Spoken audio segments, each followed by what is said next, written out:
Me exigieron que desapareciera de sus vidas, así que retiré mi apoyo económico y bloqueé el fondo familiar. Un día después, mi teléfono no dejaba de sonar porque mi hermana no paraba de llamarme. Desde siempre tuve claro que mi familia y yo nunca encajamos en esa imagen de unión y apoyo que tanto se idealiza. En lugar de abrazos, crecí rodeado de críticas, comparaciones injustas y silencios que pesaban más que cualquier grito. Sin embargo, en medio de esa atmósfera, yo decidí convertirme en el sostén, en el que asumía responsabilidades que no me correspondían y en el que buscaba soluciones donde los demás solo veían problemas. Me convencí de que, si yo daba más, si me esforzaba el doble, tal vez algún día lograría que me miraran con orgullo en vez de con reproches. El tiempo pasó y mi vida se convirtió en un sacrificio constante. No fue fácil abrirme camino, trabajar jornadas interminables, ahorrar mientras mis propios sueños quedaban en pausa. Todo lo que conseguía lo compartía, convencido de que era mi deber tender la mano. Así nació la idea del fondo familiar, un dinero destinado a cubrir emergencias, deudas, gastos inesperados. Mes a mes yo hacía depósitos, creyendo que así ellos tendrían tranquilidad. Lo que nunca imaginé es que, con el tiempo, dejarían de verlo como un gesto voluntario y lo transformarían en una obligación inquebrantable. Al principio agradecían mis aportes. Me llamaban para decirme gracias, para contarme que con eso habían pagado la renta o evitado un corte de luz. Pero esas muestras de gratitud fueron apagándose hasta desaparecer por completo. Después vinieron las exigencias, los reclamos disfrazados de necesidad. Si un mes mi aporte bajaba porque yo tenía compromisos personales, me hacían sentir como si los estuviera traicionando. Llegué a escuchar frases hirientes como, ¿de qué sirve que trabajes tanto si no ayudas lo suficiente? Palabras que se clavaban hondo, porque parecían borrar de un plumazo todos mis años de esfuerzo silencioso. Intenté poner límites. Les expliqué que yo también tenía derecho a vivir mi vida, a planear un futuro propio. Pero cada vez que hablaba de mis planes, ellos me respondían con indiferencia o con comentarios cargados de culpa, nosotros somos tu familia, ¿a quién más deberías priorizar? Esa manipulación emocional me mantenía atrapado, hasta que un día la situación alcanzó un punto de quiebre. Fue una tarde cualquiera, sin previo aviso. Discutimos porque yo les pedí paciencia, había tenido un mes complicado y no podría depositar lo habitual.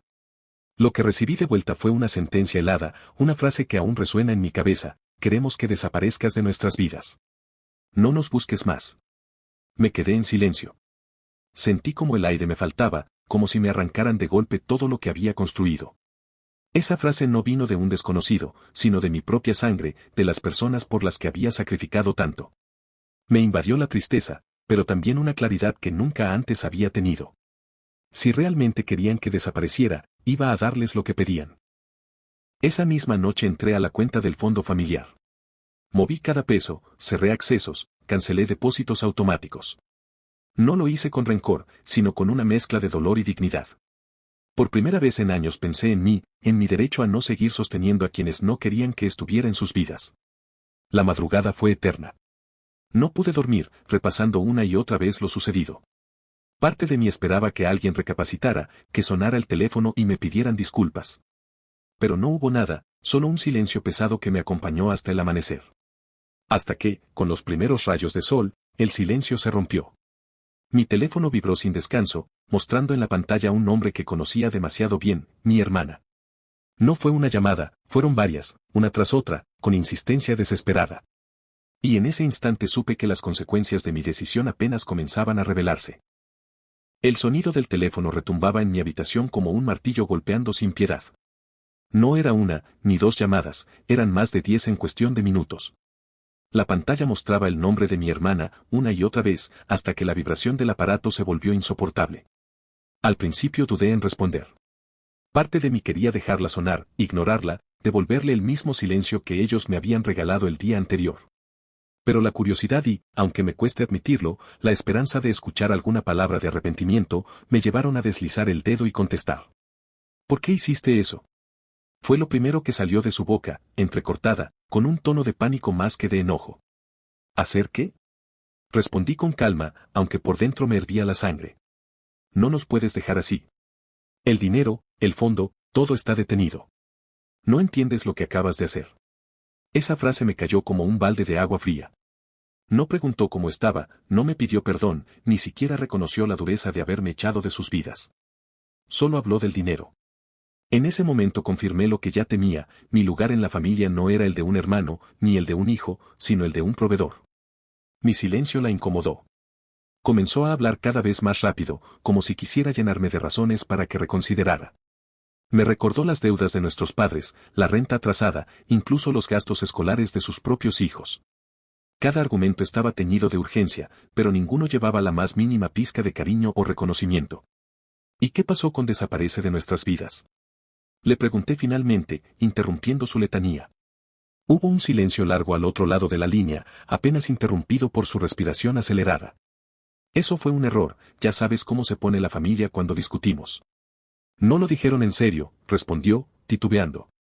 Me dolió escuchar aquello, porque la frase había sido demasiado clara, demasiado contundente para considerarla un simple error. Sin embargo, lo que más me dolía era darme cuenta de que, en realidad, no me estaban buscando por mí, sino por lo que representaba económicamente. Intenté mantener la calma, aunque por dentro una mezcla de rabia y tristeza me desgarraba. ¿Sabes qué? Le dije con firmeza. Si de verdad no lo dijeron en serio, entonces tendrán que demostrarlo. Yo no soy un cajero automático al que acuden cuando todo se les viene abajo. Llevo años sosteniéndolos, años en los que puse mis necesidades de lado para que ustedes pudieran vivir tranquilos. ¿Y cómo me lo pagan? Mandándome a desaparecer. Pues ahora tendrán que aprender lo que significa vivir sin depender de mí. Mi hermana rompió en llanto. Me suplicó que no fuera tan duro, que pensara en los niños, que me pusiera en el lugar de mis padres. Y por un instante sentí como la culpa intentaba abrirse paso en mi corazón, como lo había hecho tantas veces antes. Pero esta vez fue diferente. Esta vez no estaba dispuesto a ceder. Colgué. No lo hice con rabia, sino con la firmeza de quien finalmente entiende que no puede seguir sacrificándose por quienes no lo valoran.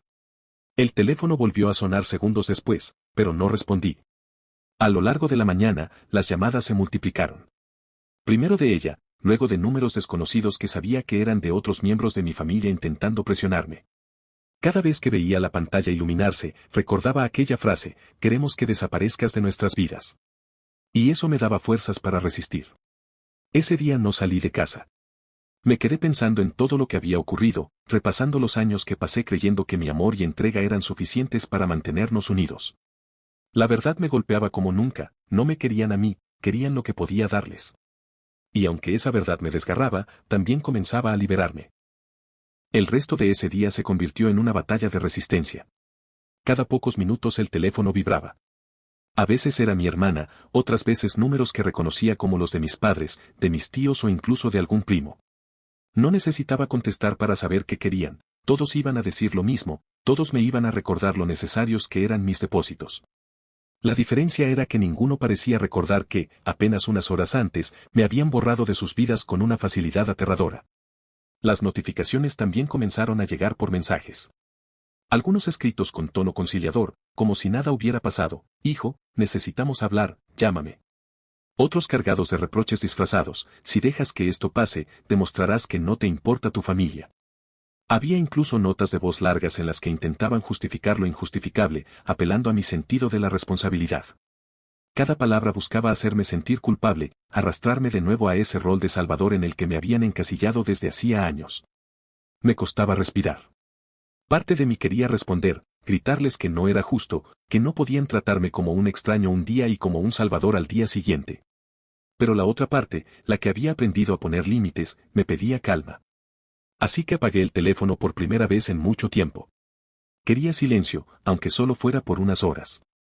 Mientras la pantalla permanecía en negro, mi mente se llenó de recuerdos. Volví a esos momentos en los que yo mismo me convencía de que valía la pena sacrificarme, que era normal dejar mis propios proyectos para atender los de ellos. Recordé las noches sin dormir trabajando, los fines de semana en los que prefería no gastar para poder depositar más. Me di cuenta de que había confundido amor con obligación y que mi familia había aprendido a ver mi entrega como una rutina inamovible. Cuando volví a encender el teléfono, había decenas de mensajes acumulados.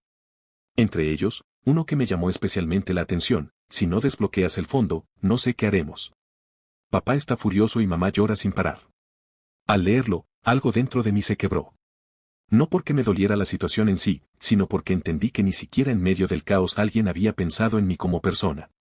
Nadie preguntaba cómo me sentía, qué necesitaba, si estaba bien después de todo lo ocurrido.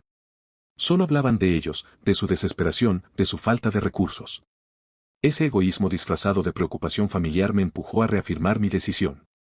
Ya no había marcha atrás. Yo había cumplido con creces, había dado más de lo que alguien en mi posición debería dar. Lo que ahora enfrentaban eran las consecuencias de su propia dependencia, no de mi abandono. La tarde cayó lenta, y con ella aumentó la presión. Mi hermana volvió a llamar, esta vez dejando un mensaje de voz en el que su tono había cambiado por completo. Ya no era la voz firme que reclamaba, ni la desesperada que suplicaba. Era un llanto desconsolado, cargado de miedo. Por favor, hazlo por los niños, no nos dejes solos en esto. Esa súplica me atravesó, lo admito. No porque quisiera ceder, sino porque me di cuenta de que la verdadera víctima de todo esto no eran mis padres ni mis hermanos, sino los más pequeños, que no tenían culpa de nada. Esa reflexión me golpeó fuerte. ¿Estaba siendo injusto con ellos? ¿Estaba dejando que la rabia hacia los adultos se llevara por delante a los inocentes? Por un instante la culpa intentó ganar terreno de nuevo, pero la recordé con claridad, el dinero nunca debió ser la base de mi relación con la familia. Ellos debieron enseñarme que el amor no se mide en billetes, sino en apoyo sincero, en respeto, en compañía. Y si habían fallado en eso, no podía ser yo quien cargara para siempre con su error. Esa noche, mientras intentaba dormir, las llamadas cesaron por un par de horas, solo para reanudarse en la madrugada. El sonido del teléfono iluminando la habitación vacía era un recordatorio de que mi ausencia les dolía, no porque me extrañaran, sino porque habían perdido la comodidad que yo representaba. Y esa verdad, tan cruda como inevitable, se convirtió en el motor que me mantuvo firme cuando más flaqueaba. Las horas siguientes fueron un vaivén de emociones. Apenas amaneció, mi hermana volvió a marcar insistentemente. Esta vez decidí contestar, no porque quisiera escuchar lo mismo de siempre, sino porque necesitaba entender hasta dónde estaban dispuestos a llegar. Su voz ya no sonaba suplicante, ahora tenía un filo cortante, como si el cansancio y la frustración hubieran borrado cualquier rastro de humildad. No puedes hacernos esto, me dijo de golpe, casi gritando. ¿Acaso no te importa tu propia sangre? Respiré hondo antes de responder. ¿Y a ustedes les importó cuando me dijeron que desapareciera? ¿Cuándo me cerraron la puerta en la cara? Pregunté con calma, aunque por dentro temblaba de rabia. El silencio del otro lado fue breve. Ella retomó con un discurso que conocía demasiado bien, la familia como prioridad, los sacrificios que uno debe hacer, las obligaciones que nunca elegí. Era como escuchar un libreto repetido, uno que habían usado durante años para mantenerme bajo control. Solo que ahora, en lugar de sentirme atrapado, me di cuenta de lo absurdo que resultaba. Siempre exageras, me lanzó con frialdad. Nadie quiso echarte de verdad, fue un momento de enojo. Pero tú eres parte de esta familia, y como tal, tienes responsabilidades. Esa palabra me golpeó como un látigo, responsabilidades. No hablaban de amor, de cariño, de compartir la vida, hablaban de cuentas, de pagos, de dinero. Para ellos, ser familia se había reducido a una transacción. Y yo, durante años, había aceptado ese papel sin protestar. No confundas responsabilidad con explotación, respondí, esta vez con dureza. He hecho más de lo que cualquiera en esta familia se atrevió a hacer. He cargado con deudas que no eran mías, he puesto mis sueños en pausa para que ustedes vivieran tranquilos. Y cuando intenté poner límites, lo único que recibí fue rechazo. Eso no es familia, eso es abuso. Mi hermana guardó silencio un momento, pero pronto volvió con otro ataque, esta vez más bajo y cruel. ¿Qué dirían mamá y papá si supieran lo frío que te has vuelto? Ellos ya no son jóvenes, dependen de ti. Si algo les pasa por tu culpa, nunca te lo perdonarás. Esa frase me atravesó como un puñal. Era el golpe bajo que sabía que algún día llegaría, responsabilizarme no solo de su bienestar económico, sino también de su salud emocional y hasta de su vida. Casi pude sentir cómo la culpa intentaba abrirse paso dentro de mí, como lo había hecho tantas veces antes. Pero había algo distinto, ahora yo era consciente del patrón. Era un círculo vicioso en el que me culpaban de todo para mantenerme atado. Y si no rompía ese ciclo, nunca iba a poder vivir en paz. No voy a permitir que me carguen con culpas que no son mías, contesté con firmeza, aunque la voz se me quebraba. Si de verdad los aman, cuídenlos ustedes. Yo ya hice mi parte. Ella comenzó a llorar otra vez, pero ya no con el llanto de alguien que se siente vulnerable, sino con el de quien no logra manipular como antes. Sus lágrimas estaban teñidas de frustración, no de arrepentimiento. La llamada terminó abruptamente, pero los mensajes siguieron llegando. Esta vez eran más agresivos, eres un egoísta, nos diste la espalda cuando más te necesitamos, recuerda que la familia lo es todo. Cada frase estaba diseñada para hacerme sentir pequeño, para que dudara de mi decisión. Sin embargo, algo en mí había cambiado, por primera vez no me dolía leerlos como antes. En lugar de quebrarme, cada palabra reforzaba la certeza de que había hecho lo correcto. Esa tarde, mientras veía las notificaciones acumularse, me di cuenta de algo importante: no era yo quien había roto la familia, eran ellos. Fueron sus palabras, su desprecio y su incapacidad de reconocerme como persona lo que había abierto la grieta. Yo solo había dejado de cubrirla con dinero. La noche llegó con un extraño silencio. El teléfono dejó de sonar por unas horas y pensé que tal vez se habían resignado. Pero en el fondo sabía que esto apenas comenzaba. Cuando una familia se acostumbra a vivir de alguien más, el vacío no se soporta fácilmente. Y yo estaba a punto de descubrir hasta qué punto eran capaces de llegar para recuperarme, no como hermano, sino como proveedor. Si estás disfrutando esta historia y quieres ver más historias como esta, asegúrate de suscribirte al canal.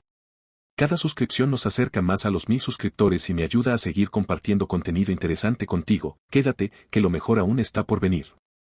Al día siguiente, el ambiente cambió completamente. Ya no eran solo llamadas ni mensajes de voz. Comenzaron a aparecer personas conocidas cerca de mi casa, vecinos que sabían de mi situación, primos que pasaban casualmente por aquí y me preguntaban cómo estaba, siempre con un tono cargado de expectación. Cada encuentro era una forma velada de presionarme, de recordarme que mi ausencia afectaba a todos y que era mi responsabilidad arreglarlo. El teléfono tampoco descansaba. Mi hermana no dejaba de llamar, esta vez intercalando súplicas con reproches, mezclando lágrimas con gritos que hacían vibrar mi mente y poner a prueba mi paciencia. Me hablaba de los abuelos, de los padres y de los sobrinos, y lo peor era que sus palabras parecían calcular cuidadosamente que podía tocarme más: la culpa. Intentaba hacerme sentir responsable de todo, como si mi decisión de apartarme de ellos fuera un crimen imperdonable. Pero dentro de mí algo había cambiado. No era insensible, tampoco carente de emociones, sino consciente de que no podía seguir siendo el sostén de una familia que solo me buscaba cuando necesitaba algo. Me senté en mi sala y cerré los ojos, repasando cada momento en el que había cedido, cada vez que había dejado mis planes de lado, cada sacrificio que nadie reconoció. Comprendí que no podía permitirme volver a caer en ese mismo patrón. A media mañana, finalmente contesté una de las llamadas de mi hermana.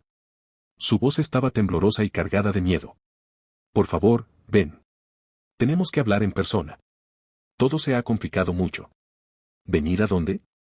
Pregunté, midiendo cada palabra. A casa. Papá, mamá, todos necesitamos que esto se solucione. Sentí un nudo en la garganta. La idea de enfrentarme a toda la familia era aterradora, pero no porque temiera a su enojo, sino porque sabía que tratarían de manipularme en grupo, usarían la fuerza de los números y la presión emocional para doblegarme. Sin embargo, no podía huir de la realidad: si ellos querían hablar, tendrían que hacerlo con respeto. Decidí poner condiciones. Les dije que podía escuchar sus argumentos, pero que no habría gritos, ni chantajes, ni reproches. Que si querían que participara en algo, sería únicamente en lo que yo decidiera, sin sentirme obligado a cubrir lo que ellos habían dejado de atender durante años. Al otro lado del teléfono hubo un silencio incómodo, como si mis palabras fueran inesperadas. Luego, una respuesta suave, casi dubitativa. Está bien, intentaremos. Mientras colgaba, sentí una mezcla de alivio y ansiedad. Sabía que enfrentar a mi familia sería un desafío mucho mayor que simplemente dejar de hacer depósitos. Era como si hubiera abierto una puerta que no podía cerrar, y al otro lado había todo un mar de emociones, resentimientos y manipulaciones acumuladas durante años. Por la tarde, llegaron mensajes de otros miembros de la familia. Algunos intentaban justificar su comportamiento, otros rogaban que reconsiderara mi decisión, pero todos tenían en común un mismo objetivo: que volviera a ser el proveedor y el pegamento que los mantenía unidos. Cada palabra era un recordatorio de lo difícil que había sido mantenerme firme hasta ahora. Esa noche, mientras revisaba nuevamente mi teléfono, entendí que estaba en un punto de inflexión. Podía dejarme arrastrar por la culpa y ceder, o podía mantener mi decisión y dejar que enfrentaran las consecuencias de su dependencia. Sabía que la segunda opción sería dolorosa para todos, pero también comprendí que era la única manera de que yo pudiera recuperar mi dignidad y mi paz. Y así, mientras las luces de la ciudad se apagaban lentamente, me preparé mentalmente para lo que vendría: un enfrentamiento inevitable con toda la familia, donde tendría que mantener firme mi posición y demostrar que por primera vez, no me movería por ellos ni por su dinero, sino por mí mismo. El día del encuentro llegó con un silencio pesado. Desde la mañana sentía como mi estómago se apretaba cada vez que pensaba en verlos cara a cara. No era miedo al conflicto, sino el peso de años de manipulaciones y de expectativas no cumplidas que ahora convergían en una sola situación. Al abrir la puerta, vi a mi hermana primero, con los ojos rojos y la cara demacrada por las noches sin dormir. A su lado estaban mis padres, con un gesto que intentaba ser conciliador pero que escondía frustración y resentimiento. Gracias por venir, dijo mi madre con voz temblorosa. Queremos hablar, explicarnos. Asentí, sin ceder ni un centímetro. Sabía que cualquier muestra de debilidad sería interpretada como una oportunidad para manipularme. Y, como esperaba, la reunión no tardó en volverse tensa. Comenzaron con reproches suaves, intentando culpar a la distancia y al tiempo transcurrido desde que bloqueé el fondo familiar.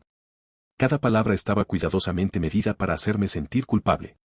No entiendes lo que está pasando, dijo mi hermana con lágrimas en los ojos. Papá no deja de preocuparse, mamá está enferma y los niños sufren. Todo es por tu culpa. Respiré hondo. Escuchar esas acusaciones fue como recibir un golpe tras otro, pero algo dentro de mí me recordaba que no debía ceder.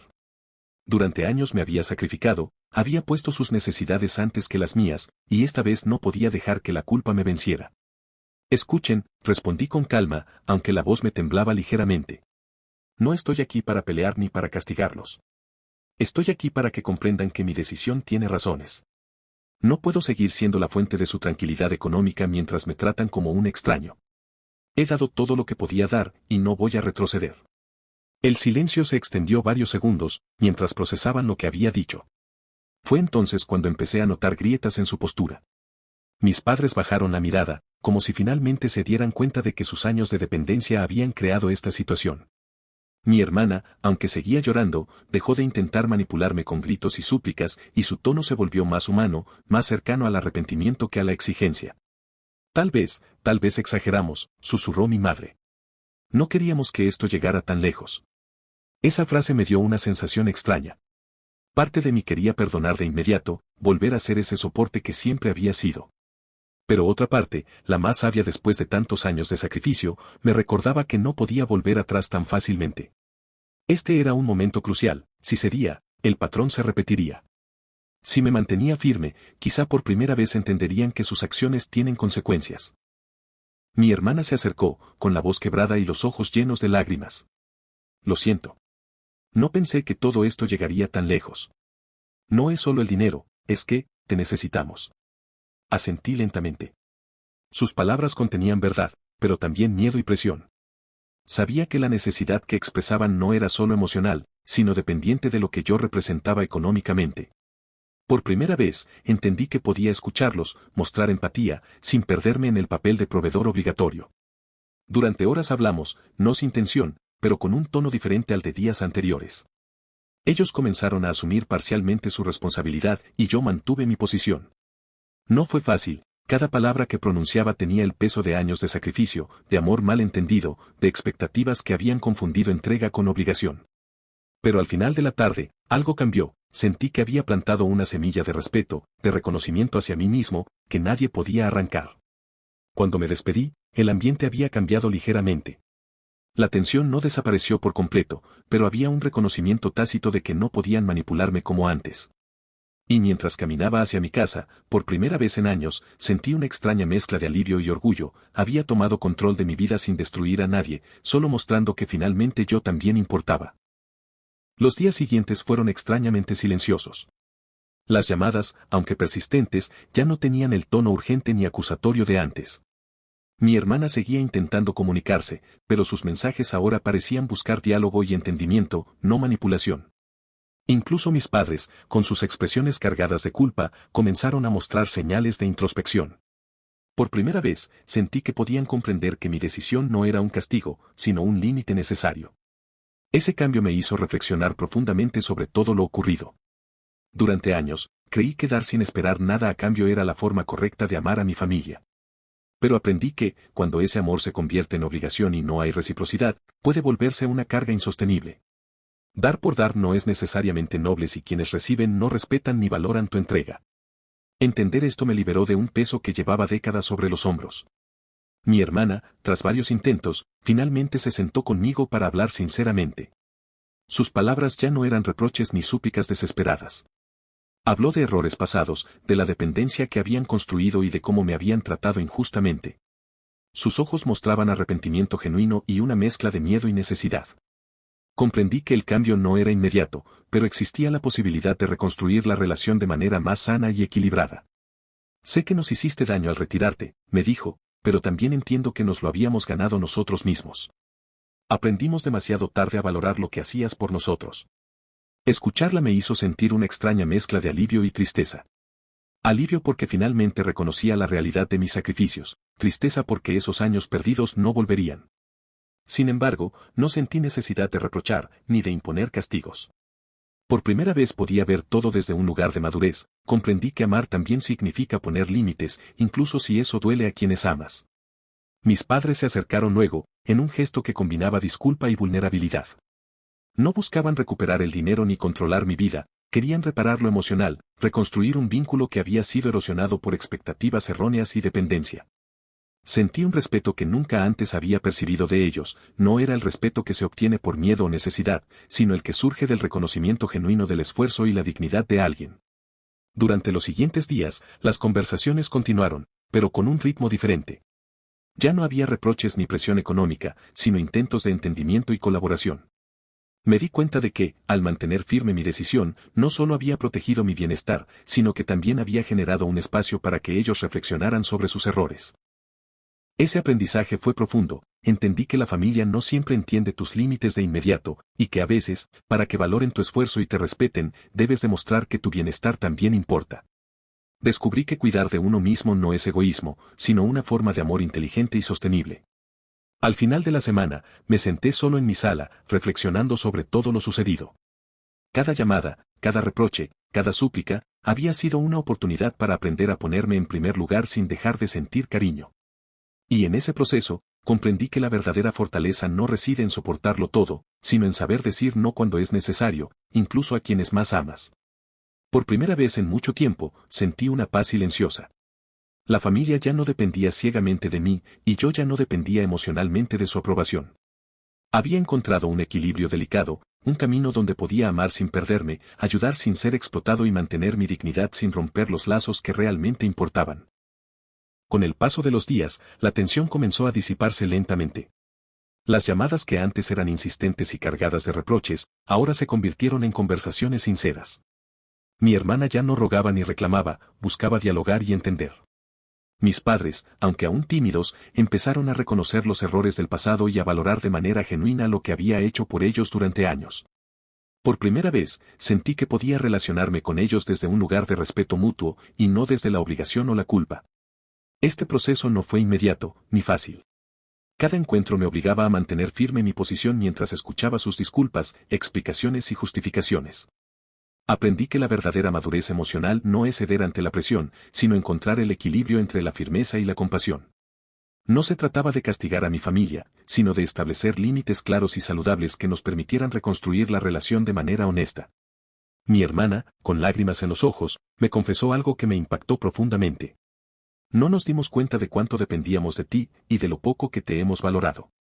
Prometemos cambiar, aunque sabemos que no será fácil. Esas palabras, aunque simples, tenían un peso enorme. No solo eran un reconocimiento de mi esfuerzo, sino también un recordatorio de que los vínculos familiares verdaderos requieren respeto y reciprocidad. No se trata de dar sin límites, sino de sostenerse mutuamente, de comprender que el amor no se mide en dinero ni sacrificio constante, sino en apoyo genuino y consideración por la dignidad del otro. Al mirar atrás, comprendí que toda esta experiencia me había enseñado más de lo que imaginé. Me enseñó que decir no no es sinónimo de egoísmo, sino de amor propio. Que establecer límites no rompe los lazos, sino que los fortalece cuando se hace con claridad y coherencia. Que la verdadera familia reconoce tu valor más allá de lo que aportas materialmente y que el respeto mutuo es la base de cualquier relación duradera. Hoy puedo decir que no hay satisfacción más grande que sentirte dueño de tus decisiones, consciente de que tus actos no buscan aprobación ni manipulación, sino honestidad y respeto. Mi familia aún está aprendiendo, como yo, a vivir una relación más equilibrada. Y aunque los recuerdos de los días más difíciles siguen presentes, ahora tienen otro matiz, el de la lección aprendida, del crecimiento personal y de la dignidad recuperada. Este episodio también me hizo reflexionar sobre la vida en general. Muchas veces creemos que amar significa sacrificarse sin límites, ceder sin cuestionar y sostener sin recibir. Pero la realidad es que el amor verdadero se construye sobre respeto, límites claros y reciprocidad.